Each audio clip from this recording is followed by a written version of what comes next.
All right, I have the fourth place deck profile, and go ahead and introduce yourself and tell them what you played. Hi, I'm Maticus, and I played Zoodiac. All right, perfect.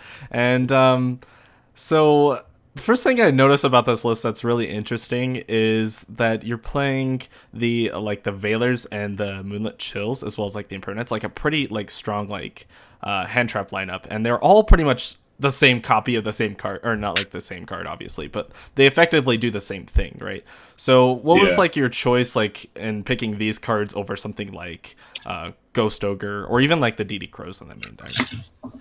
Uh, I don't know. It's a super like I had no idea what was going to be played in the tournament going Right. into it because it's such an open field of decks that can be played.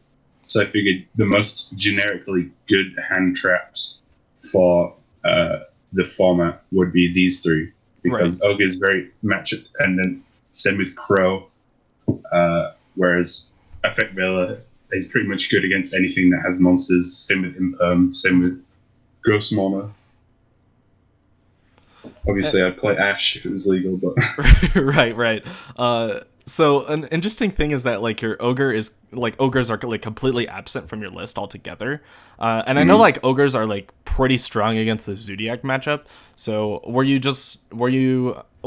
expecting to play Zodiac, or what was like your like at least on uh, your side deck, what was like the general idea?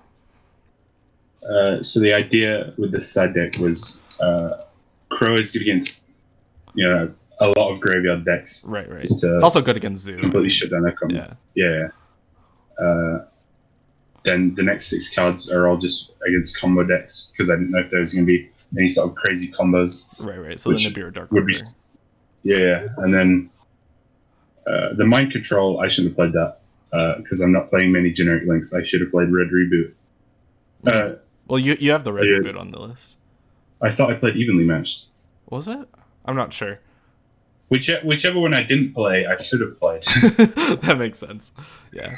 What about like against like the Zodiac mirror? Like, because there was a couple Zodiac. I think there was actually one. But like in the case of if you expected more Zodiac matches, would you leave the mind control in so that you could like take Dryden and then overlay your own?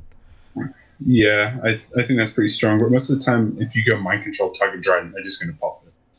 Like Pop they itself. just gonna pop. Yeah, Yeah. that So makes sense. I mean, it does like bait it out, which is like still pretty solid. But true. yeah, that makes sense. Um, Also, there was the Dino Wrestler, the Pankratops in the main deck. That seems a little odd to me. Was there like something that should have been this, or like or was this just like the 40th card that you just stuck in the list, or was it It's the just 40th card, really. And also, your board gets cleared a lot because most of your monsters have like zero attack and that defense. makes sense So, too? Yeah. So I mean, out of like all of the cards you could have put into this, like out of the ones that are probably the power cards, like Storm or Mind Control, it's probably the best to put Pankratops in that situation, just because yeah. it's the best to like top deck. So, yeah, that makes sense. I don't think there's a whole lot else that I'm seeing. I'm seeing like the Time Thief engine. So you're not playing Retrograde, which is the trap card, and instead you're opting to play Bezel Ship. And obviously it's for like the Ahashima combo or whatever, so that you can end on hmm Redo or Dryden. But would you play the counter trap at all, or is it just like a brick to you? Like same thing with like Bezel Uh, Ship. yeah. Honestly, I'm going to probably cut the entire Time Thief engine for Yeah, future. I mean it makes It's so sense. bricky. Yeah, it is definitely kind of bricky, especially if you draw like multiple Yeah. winders or multiple bezel ship Yeah. or like multiple of each. So that's definitely like a It, bad part about the engine. So that makes yeah. sense. If I was blinding second, I might still play it Right. because like half the point of the combo is have a Shima pointing to Dryden, Hmm. so you can go like So you can pop pop something, spell. then pop spell trap. Right. But you will. This never survives till the end phase, Hmm. even if you do resolve the combo because it's got 1500 attack. Yeah. So they're always just gonna swing over it on their turn. Yeah, So yeah, probably just they're never gonna and set their back row, unless if they yeah, have to. So. yeah. But yeah, I think the rest of the list is pretty straightforward. That was mostly like the main like tech choices, I guess. I can see like Cosmic Cyclones in the main. Another interesting thing I'm actually seeing right now is that you opted to play both Cosmic and the Twin Twisters, except the Twin Twisters are obviously in the side. I guess you were just expecting to play more, like if you played more back row decks, that's probably why those are Yeah. there. Yeah, is there anything else you want to add about this list? Is there like anything you? I mean, obviously you said you'd wanted to change the Time Thief engine. So what would you put in place of that probably? So I would cut the redo, cut Ashima, maybe cut some of the other generic rank 4s, Right. and just put in more link cards. Maybe even play Scapegoat in the main, because if you can resolve Scapegoat, then you basically just win. That's true. Yeah. So you could probably play like a Link Rainbow, Link Spider, and then some Yeah. Nightmares.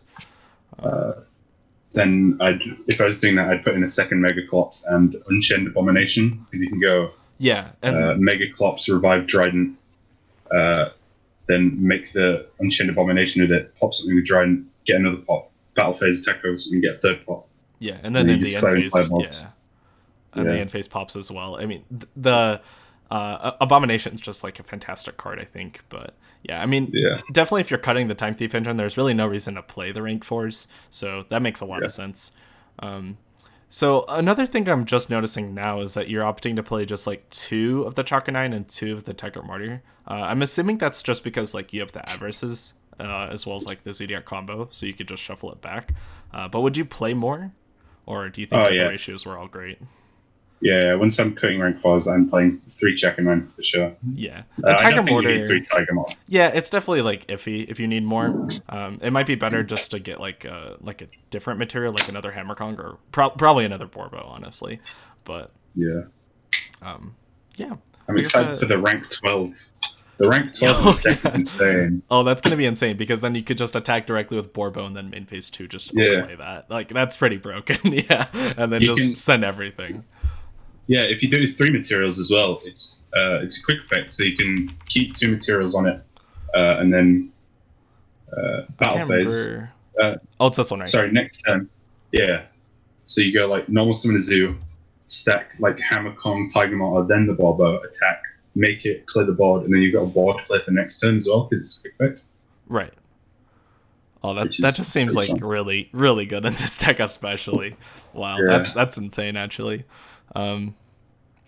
And probably like, what about the dark? Would you kept like the dark rulers for the next tournament as well? Like, assuming you play the same list. Yeah. Dark rulers are good because it lets you get your if you get Megaclops Trident off, like you can just like clear most boards. Yeah, that makes sense. So. Yeah, I guess that makes sense why you would probably play this over a lot of things. Because, like, Megaclops Trident is mostly what you need just to clear a lot of fields. So. Yeah. Did you see Dimensional Barrier at all? No, not once. I guess that makes sense. You were drawing, like, Barrage and Monster Reborn pretty much, like, the entire tournament. Like, I don't think there was a single match where you didn't draw one or the other. Which is, like, pretty crazy. Skill. Yeah, I think against our match specifically, I'm pretty sure you drew Barrage all 3 games, and I think you drew Monster Born in 2 of them. But I could be wrong. I'm not sure about the Monster Born. I also drew Mind Control in 2 of them. Oh yeah, that's true. As did you. It was that was crazy. Just all the 1-ofs in that matchup were insane. But yeah, I think that's about it. I think I covered pretty much everything that I wanted to cover. Is there anything else that you wanted to mention? We're not playing this for the next format. Megaclops is banned. This deck is garbage. Yeah, Megaclops is honestly kind of pushing this deck together. I mean, it's definitely still like a good deck, like a good option, but I feel like with the Megaclops ban and the next ban list, it's definitely not going to be as strong. But Megaclops is the card that makes it from fair to unfair. And you've got to be unfair to win. Yeah, it is a little.